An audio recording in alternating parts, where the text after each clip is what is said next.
अस्सलाम वालेकुम मैं तैयब एजाज़ उम्मीद करता हूँ तमाम लोग खैर ऑफिस से होंगे। आज की बातें जो हैं बड़ी जानदार बातें।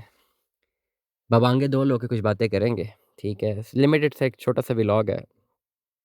लेकिन मैं बेसिकली बाकी जो रियलिटर्स हैं उनकी वो जो कर रहे हैं, कंटेंट डाल रहे हैं, उससे मैं एग्री नहीं करता।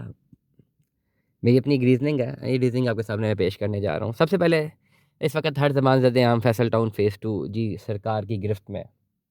फ़िल वक़्त बाज़ाब्ता तौर पे कोई इतना बड़ा एक्शन नज़र नहीं आया, लेकिन चलें लॉन्ग स्टोरी कट शॉर्ट करते हैं। चौधरी मजीद साहब जो हैं उन्होंने अभी चैम्बर ऑफ कॉमर्स पे खिताब किया है, धुआँधार खिताब किया है और उस पूरे धुआँधार खिताब में उनका सिर्फ यही था कि जी मुझे बिज़नेस नहीं करने दिया जा रहा, मुझे दुबई बुलाया जा रहा है बिज़नेस करें, फ़लाने मुल्क वाले बुला रहे हैं, फ़लाना ये कर रहा है, फ़लाना वो कर रहे हैं और यहाँ पर जो है ये सरकार ये सिस्टम हमें कारोबार नहीं करने दे रहा। तो मेरा एक मासूमाना सा सवाल है कि ये बातें तो वो शख्स करे ना जिसने अभी पहला एक प्रोजेक्ट लॉन्च किया हो यहाँ पर और उसको ऐसे मसाइल का सामना हो और वो जो है गिला और शिकवा करे। आप तो ऑलरेडी 5-6 बड़े प्रोजेक्ट लॉन्च कर चुके हुए हैं, तो आपको तो ये गिले शिकवे होने ही नहीं चाहिए। आपको तो सारा पता ही है कि सिस्टम कैसे चलता है हमारा और हमारे सिस्टम में क्या लूप होल्स हैं। बड़े-बड़े व्लॉगर्स, यूट्यूबर्स इस बात की तारीद कर रहे हैं कि चौधरी साहब ने बड़ी अच्छी बातें की, बड़ी अच्छी बातें की। भई सबको पता है बड़ी अच्छी बातें की, बट व्हाट इन बातों का लेना-देना क्या एक आम इन्वेस्टर के पैसों से? ये तो बिल्कुल वैसी बात हुई ना कि एक साहब हैं, एक लेट अस सपोज़ एक यूट्यूबर है, वो कहते हैं जी फलाने बंदे के पास इन्वेस्टमेंट करो। वो सारे उसको देख-देख के उसके पास इन्वेस्टमेंट करते हैं, बाद में बंदा भाग जाता है। वो सारे यूट्यूबर्स के पास आते हैं, यार ये वो बंदा तो भाग गया, आपने कहा था इन्वेस्टमेंट करो। यूट्यूबर कहता है आप भी मिलके बुरा भला कहो, मैं भी मिलके बुरा भला कहता हूँ। ये तो बिल्कुल ऐसे ही कर रहे हैं आप लोग। ये जो बातें आप कर रहे हैं, क्या ये बातें नहीं हैं? पहली दफ़ा है कि हमारे मुल्क में ये प्रॉब्लम्स हैं, सिस्टम में ये प्रॉब्लम्स हैं। ये सरकारी इदारे जो हैं, उनकी सख्तियाँ बहुत ज़्यादा हैं। ईज़ ऑफ डूइंग बिज़नेस नहीं है। क्या ये पहली दफ़ा हो रहा है? क्या ये चौधरी साहब की पहली दफ़ा प्रोजेक्ट लॉन्च कर रहे हैं? ये सारी बातें और मैं हैरान हो जाता हूँ कि लोग इनकी बातों में आ भी जाते हैं वेरी स्ट्रेट फॉरवर्डली। ये गिले-शिकवे कीजिए, ज़रूर कीजिए। क्या ये टाइम है गिले-शिकवे करने का? मेरा सवाल है, एक मासूमाना सा सवाल। ये टाइम तो नहीं है ना गिले-शिकवे करने का। इन्वेस्टर ये नहीं देखना चाह रहा, जिन लोगों ने अभी फैसल टाउन फेज़ 2 में पैसा लगाया है, वो ये गिले-शिकवे नहीं सुनना चाह रहा। उसको पता है ये मामलात हैं पाकिस्तान में।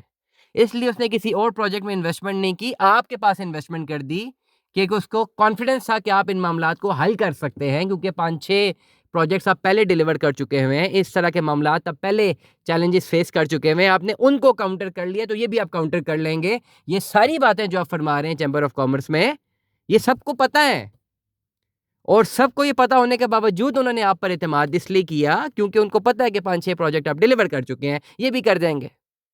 इस वक़्त ये टाइम नहीं है कि इस तरह की बातें की जाएँ और रोया जाए कि जी सरकार पाकिस्तान सख्तियाँ बहुत करती है, ये हमारे लिए बड़े मसाइल हैं, हम यहाँ पे प्रोजेक्ट एग्ज़ीक्यूट नहीं कर सकते। ये बातें तब करनी चाहिए थी जब फैसल टाउन फेज़ 2 लॉन्च कर रहे थे। आपको तो पता था ना कि ये सारी चीज़ें होती हैं, तो ये तब ल कर देते। ये अभी जो दिसंबर में मॉडल ब्लॉक ज़ोरों-शोर से बिका है मार्केट में, उस वक़्त ये अर्ज़ कर देते कि यार ना करें इन्वेस्टमेंट, हम तो बड़ी मेहनती मेहनती कौम है, हम बड़ा मेहनती प्रोजेक्ट रखने वाले लोग हैं। हमने तो अपनी इन्वेस्टमेंट कर आपकी इन्वेस्टमेंट अच्छे तरीके से उसका रिटर्न हमने बनाना है। लेकिन ये हमें सरकारें पाकिस्तान नहीं करने देंगी। ये अब क्या तरीका है कि लोगों ने अपना अरबों रुपए इन्वेस्ट कर दिया है और अब आप ये बात फरमा रहे हैं। और मैं हैरान हूँ यूट्यूबर्स पे जो कि आगे कह रहे हैं, वाह जी! चौधरी साहब क्या मज़े की बात कर दी। मैं हैरान हूँ।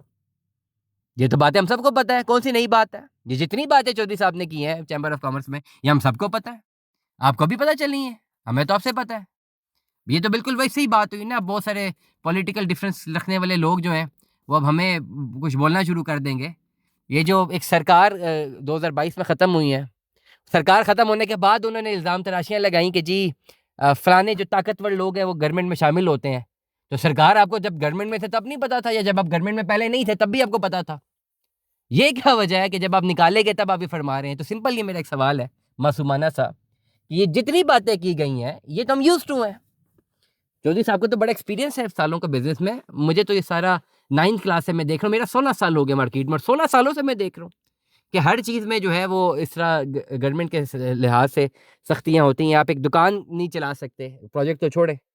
हम लोग तो मार्केट में एक दुकान चलाते थे कमर्शियल मार्केट में बैक इन 2008-2009 की मैं बात कर रहा हूँ। It is back in 28 29 2009 and 2008। तो लेबर वाले जो थे ना, लेबर वाले, उनको अगर 100 रुपया महाना हम नहीं देते थे ना, तो वो हमारे पे चालान कर देते थे। एक दुकान चलाना मुश्किल थी, एक लेबर वाले को 100 रुपया महाना देना पड़ता था। इंस्पेक्टर आता था, मुझे याद है, और बड़े धड़ल्ले से, कॉन्फिडेंस से आता था, जैसे वो अपना हक लेने आ रहा हो, और 100 रुपया लेता था हर दुकान से। और किसी एक दुकान वाले ने उससे कहा था मैं नहीं देता, उसने ऐसा चालान ठोका उससे, वो बेचारा कचहरियाँ रुल रुल के इतने पैसे दे के वापस आया। फिर हर महीने 100 रुपया देना मजबूरी होगी उसकी। ये होता है। ये तो मैं जब 9वीं क्लास में था तब देख रहा था, एक छोटी सी दुकान हम चला रहे थे गारमेंट्स की। तो भाई इतने बड़े प्रोजेक्ट आप चला रहे हैं, ये 6 बड़े प्रोजेक्ट आपने डिलीवर किए हैं, तो तब ये मसाइल नहीं आए थे? ये आपको पहली दफ़ा पता चला कि मसाइल होते हैं, क्या उनमें आपको मसाइल नहीं फेस करना पड़े थे? दुआ में याद रखिएगा अपना, बहुत सारा ख्याल रखिएगा। Stay tune with us. अल्लाह हाफ़िज़।